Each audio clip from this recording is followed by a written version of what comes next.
you? Very well, Brad. How are you? I'm very good. It's good to see you so soon again. Yes, I was going to say that it's been a while, isn't it? It's been at least 2.5 days. It has. I've missed you so much. Same here. Same here. It's been a miserable 2 days without you, mate. Yeah. So how's the morning gone? Yeah, it's been good actually. So we've just completed qualifying at a very unpredictable Croft. The weather's been raining 1 minute, dry the next, and we've managed to qualify at 11th, which is really good. Because yesterday was an absolute nightmare. Yeah, can you hear me okay, Rich? You're on my laptop in my car, so I'm hoping you can hear me okay. Yeah, absolutely. It looks clear as a bell. Clear as a bell.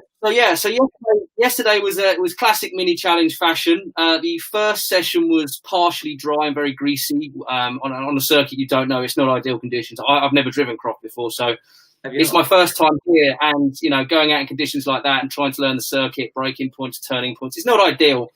So that happened, and then in the second session it was dry, but unfortunately the session was ended with 3 red flags throughout the 45 minutes. So I ended up with about 3 or 4 laps to actually try and put a time, and I wasn't able to. So going into qualifying, it's not ideal. So I'm really happy with P11th. I'm 7/10 off pole.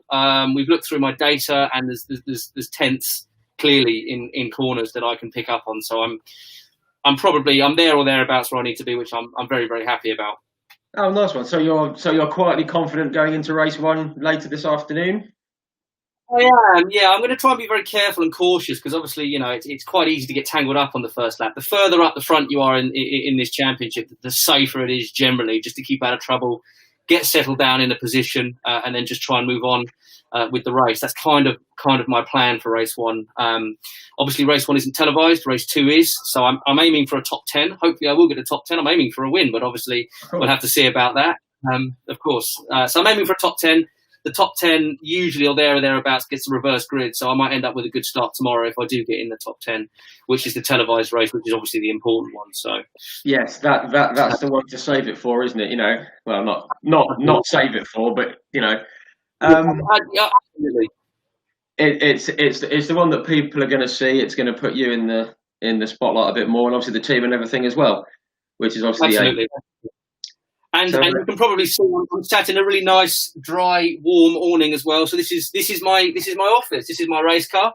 It's not ideal. I'm on my laptop. I'm trying to show you all of it so you can see all the bits and bobs in there. The roll cage. How exciting! What I'm going to do, I'm going to put you on a full screen, so you're going to lose me for a second, but you still be able to hear me, just so everyone can have a proper look at your car, if that's all right. And I'll walk you around it as well outside. I'll try and do my best on a laptop. Smashing. We'll see how we go. I'm just going to put you on full screen now, and you can take it away.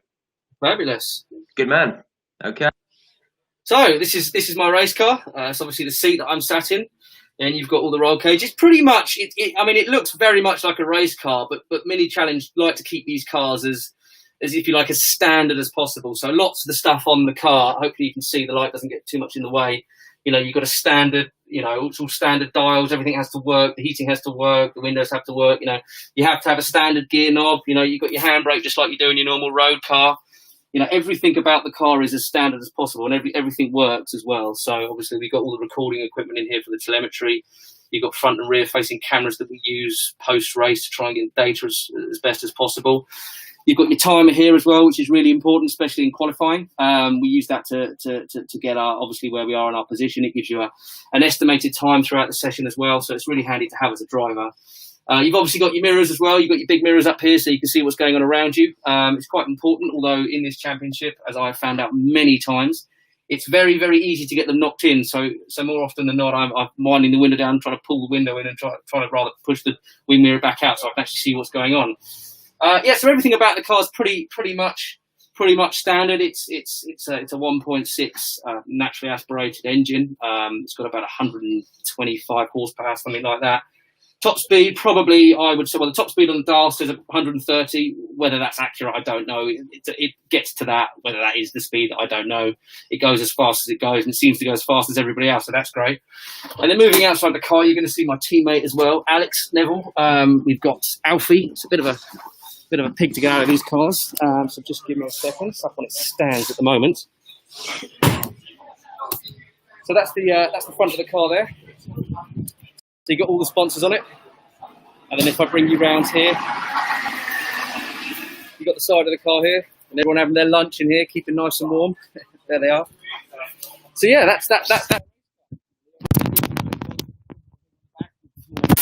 Aesthetics. It doesn't really do much for the for any aerodynamics or anything like that. It just looks cool, and I think it's pretty cool. So you've got me there, you've got Alfie Glennie there, you've got Mr. Lee Pearce there, and then you've got Mr. Alex Neville there. And I'll let you into a little secret. This man's just managed to get pole today, so well done, Alex, for that.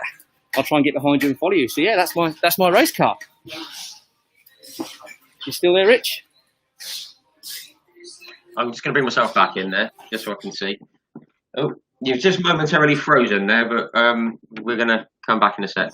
So, Alex has got himself on pole. He has managed to get pole. He's done very well, yeah. So he's 7.8 tenths up, I think, from my time. So okay. Just to show how close the top 11 are, and it goes on as well. It's not a big gap between first and 15th, so he's done a fantastic job with that, and he's doing really well. So hopefully he will be able to get himself and Graves on the podium, hopefully for the second time this year, because he managed to get second last time out at Snetterton, which was absolutely fantastic. And we'll see what I can do. I'm obviously aiming to get myself on the podium. That is where I want to be. It's where I need to be, and I'm going to do my very best to try and get myself there. No, fantastic. Obviously, it's all about the start. If you can get a decent start and stay out of bother and stay safe, then get ahead of any incidents there might be. And there's every chance, isn't there? That's the plan. Yeah, like I say, I've been tangled up on a few first laps, especially at Thruxton. I managed to start P4 at Thruxton, and I had a couple of knocks on the first lap. And by the end of the first lap, I was sort of down to 15th. Very quickly can you get pushed down the grid, and it's it doesn't help with race 2. It just doesn't help. So you need to obviously get yourself to where you need to be, and just stay there. Just consistency, I think, is key. I think that's what's important with this championship, with this weekend. Obviously, it's the last weekend that's televised on the Toka package, so it's quite important that I try my very best to do the best I can. So yeah, that's kind of the plan this weekend. But I'm feeling optimistic. I do feel good. I wasn't feeling so great yesterday. With the small amount of time in the car, it's not ideal, and obviously, today it's a big confidence boost. The guys around me, the team's been absolutely fantastic and helping me with my confidence. Obviously, Dad helps. My teammates have been brilliant. Just bouncing off each other. I'd like to think I've helped them in other ways as well. We bounce off. We're very good. We work very well together. So it's a good feeling in the awning at the moment. I feel confident. The man himself. He did all right, didn't he? Hi, Rob. How are you? Yeah, good, thank you. Very good. I'm pretty pleased with that. First time here, never tested, just over 7 tenths off. So it's a long lap round here. So you did all right. No, that's that is very good. For a first few laps, that's excellent. I mean, just about the circuit itself. I guess you've both driven it. Am I right in thinking now? Is it a circuit you enjoy driving? Obviously, it's been quite limited for you, Brad. But are there parts of it that you think, oh yeah, I love that bit? I didn't enjoy it because it's such a long drive up here from home. That was my big problem when I drove there. But no, I've obviously raced here. It's a very quick circuit, but you really do need to keep your wits about you. Because if you get it wrong, you're likely to have quite a big accident, especially around the back of the high-speed stuff. Sure. So again, to not test, and we wanted to test, but with the problems after Thruxton, it was difficult because the car itself was damaged and we needed to find out what was wrong with it after Snetterton. So he couldn't test. So it was difficult. Of course, with the COVID problem that we've got, it's all, been pulled so much closer together. I think if it was a normal season, we would have managed to have got a test here. So yeah, it's pretty good. So now we've got the race to contend with. As you know, the results from today indicate or determine the grid positions for tomorrow. Yes, Brad mentioned it, yeah. So let's hope we can keep out of trouble because it's quite difficult to get temperature in your rear tyres around here. And the ambience down when it's just started to rain just a little bit. Oh, so it's so it could be a bit lively. That was going to be another question. Who does the driving when you go up there? You did it this time. No, we shared. No, we took 2 cars. We took 2 cars up, yeah. So we both drove. Not looking for the 4-hour drive on the way back tomorrow evening. No, it's not ideal. Yeah, no, it's not. it's not ideal, but obviously I'll load up on coffee and Red Bull, and I should make it. And you'll be absolutely fine, because obviously, yeah, you're not far from where I'm based here. You're just down the road, so I know the journey. And yeah, it's a very, very long way, Croft. I mean, the next one up from here is Knock Hill, and that's even further. Yes, significantly further. Thing is with Croft, it's not far enough to fly, so it is a drive. But getting it's okay because you can come up the day earlier, but getting back Sunday night, it is what it is. You know, the things we do for our sport. Yeah, and obviously you would rather be there and doing the drive than not be there at all, of course. Absolutely, and you know it's amazing that we're actually able to run. You know, as you can see, we've all got our face masks on. Everyone around us has got their masks on, and it's just important that we keep like this so the championship and every championship can keep on for next season. I think that's really important, and try and extend it out a bit more as well. Obviously, it's been quite crammed in this year. It's a whole season in 3 or 4 months, whereas before it would be spread out over a longer period. So in terms of budgets, we go back to what we spoke to last time we were together a couple of days ago. I think trying to cram a whole season into such a short space of time is difficult. It is doable, but it certainly does put a bigger strain on all of us to try and make it happen. Yeah, it's not a sustainable thing to do, is it? Obviously having a bit more time helps everyone out. And I think me and you alluded to it on Twitter, Rob. It was just saying about the fans not being able to be there this weekend, but it's a kind of short-term sacrifice for hopefully a long-term gain. Yeah, it's quite strange actually for nobody to be here except for the people that are running the cars and obviously driving the cars. But it's one of those things, and as I said on Twitter, this COVID thing does need to be sorted out. We do need to be careful.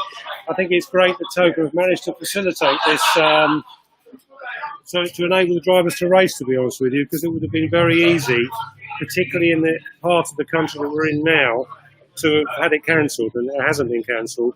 Every person that comes in is having a heat sensor put on them just to make sure that they're well, and that's all quite a good thing, I think. So let's hope we get rid of this awful disease. Yes. See if we can. Well, let's hope everyone can behave themselves, do as they're told, and we can all hopefully have a much better year of it next year. Exactly. That's about. Just a very quick one before I let you go and carry on with your preparation for the race. Obviously, the fans would love to be there. What's it like for drivers? Is it? Yeah. Obviously, you guys noticed the fans there, and the fans were a huge part. Is it? Does it feel like it's a bit empty and it's a bit odd when It feels to me, so I remember the touring cars, obviously, when I was a little boy, and I just remember that it was rammed. Everywhere you went, it was rammed. Yeah. But as an adult, I've only spent my sort of adult career before this in club events. So to me, it feels like a club event. Because they're just, I mean, if you can see, if we spin around here, outside the front of here normally, you'd have, hundreds, if not thousands of people. All sort of lining and looking at all the cars, and at the moment we haven't got that. So to me, it feels. I am normally one of them. I must admit, I am one of the ones who tries to force my way to the front. I'm that sad. Sorry about that. Exactly. So to me, it feels like a club event, but I'm sure to you it feels quite different, doesn't it? Yeah, I mean, it's just, as I said, it is unusual not to have the crowd here, and of course, motor racing is all about the crowd, isn't it? Without people, we don't have a sport. So we have to be thinking very cautiously and carefully about that.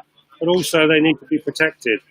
And, let's hope next year that we get rid of this thing and everybody can come back and watch. Because it's great racing to watch. I mean, it really is. And actually, this is a lovely circuit to look at.